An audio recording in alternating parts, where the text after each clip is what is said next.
Happy Monday. It is HugelKultur update day. We've got a lot that's been going on with that, and we are just ready to start planting. So we're gonna let Mom take it from here, explain what's been going on, and see all the progress that's been made over the past couple of weeks. So what I'm doing now is putting in the plants that I started in the house weeks ago. So these plants are 8 weeks in the making, started from seed inside. We're putting them in the HugelKultur mound, and we're gonna see what happens. Because we've not done this before. I don't know if I've got enough dirt on here. I don't know if I've mixed my ratio of stuff, of mulch to dirt right, but I'm doing what I think is gonna work, and it's either gonna work or it's not, and we'll learn from it if it doesn't, and if it works, we're gonna have so much food, we're not gonna know what to do with it. I had topsoil delivered, and the ratio was 3 parts topsoil to 1 part of the sawdust. I know you have to be careful with sawdust because as it decomposes, it robs the soil of nutrients, nitrogen specifically. So this sawdust is not new. It's probably 5 years old. That being said, I still want to be careful because I don't want to suck all the nitrogen out of the soil, because we already have some of that going on with the wood that's underneath of the HugelKultur mound. I did get some good advice from a neighbor, and it was, if it doesn't work this year, you're building your mound and your soil for a good garden next year. So that's the attitude I'm taking. We've got watermelon here. We've got cantaloupe that way. We've got tomatoes further on.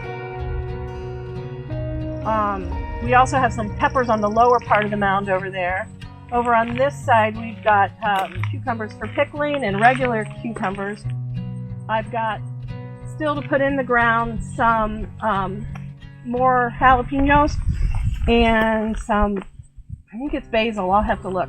Did we say anything about corn? I don't have corn seeds in yet, but I'm going to put some corn seeds in over there. I'm going to sow them directly into the dirt. I've got so many seeds to sow into the dirt. We're going to have to finish the rest of the mound for me to get them all in. They're not going to fit here.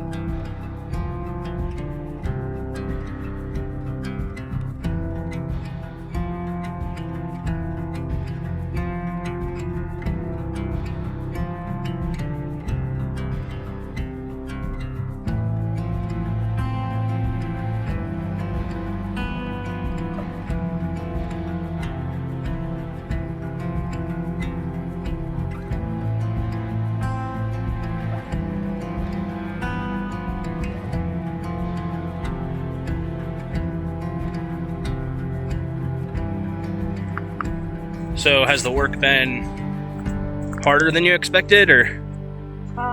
It was a way bigger undertaking than I expected. And what components like?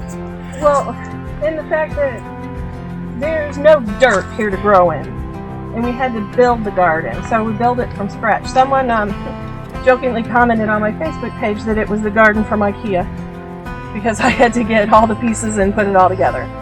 So starting from the logs to the sticks to the leaves, and then getting the topsoil carted in and putting it on and putting it around, and now getting the plants in.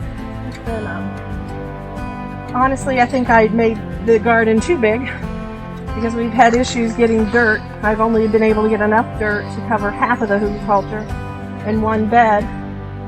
Apparently there's a dirt shortage. I think a lot of people are worried with the virus that they're not going to have food they need, so a lot of people started gardens, and in our area, since there's no topsoil, people are buying it all. What's wrong with the topsoil here? And look at it. It's rock. It's total rock gravel. That's what's wrong with the topsoil here. And is that everywhere? Yes. Everywhere. Everywhere. The only place it's not like that is if you go into the woods and you happen to find a tree that's been cut down and the stump is rotted. And it's decomposed and make beautiful soil. Which is why I really hope that the logs I put under here are going to decompose and add beautiful soil to this garden. If not this year, then next year. We'll see what happens.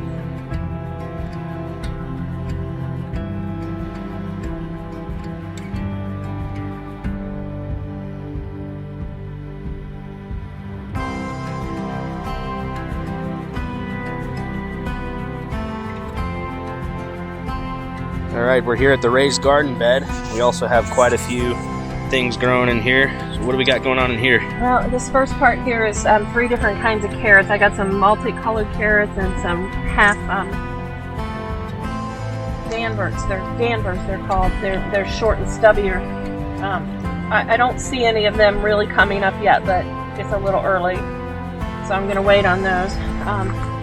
Out here, I can see I've got some radishes coming up. They're going to be the first thing to, they're only a 30-day to harvest plant, so I'm hoping they're gonna do well. And I've got some, this is butter crunch lettuce coming up in through here. Oh, that's big. That's not butter crunch. That's a bush bean. We got a bush bean. Bush beans coming up. You gonna do the bush beam dance?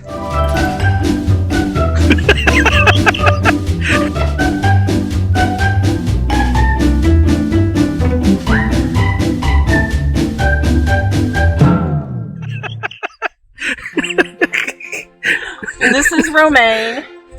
It looks just like the other lettuce, so it's a good thing I marked it. And then over there is Grand Rapid lettuce. I don't know what that is. It looks like regular lettuce. What's this one right here? That's romaine, I think. Where's the bush bean? The bush bean is right here, look. Yeah, and here's a pea. Where'd it go? Oh, there it is. There's a pea coming up. So did we mix this the same way as the HugelKultur, same amount of parts and everything, or did we? No, we did, but with this, we hand mixed it in a wheelbarrow and chopped up the dirt because it was really clumpy and muddy. I chopped it up the best I could, and I see it's still coarse, and I'm just going to work with it as I come out every day and get it a little finer, but it's the best I could do. The HugelKultur, if you saw from the other video, got topped with a front loader. I guess that's what you call that machine over there. And it got dumped on, and it was a little bit harder to mix because it was already on the mound. So that might be a lesson to learn, whether to mix it by hand or whether it's okay to mix it in big bulk parts like that. I got corn I'm going to put in over there, some sweet corn, and sunflower seeds that I'm going to throw in over there.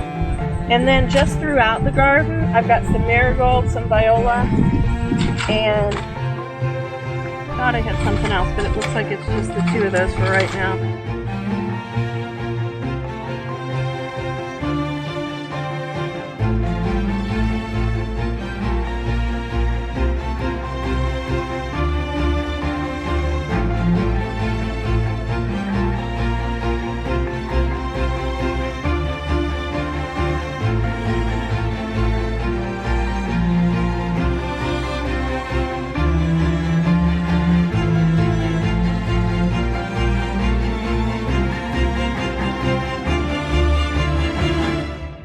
If you want to see if we're going to actually be able to eat this fall, hit the subscribe button.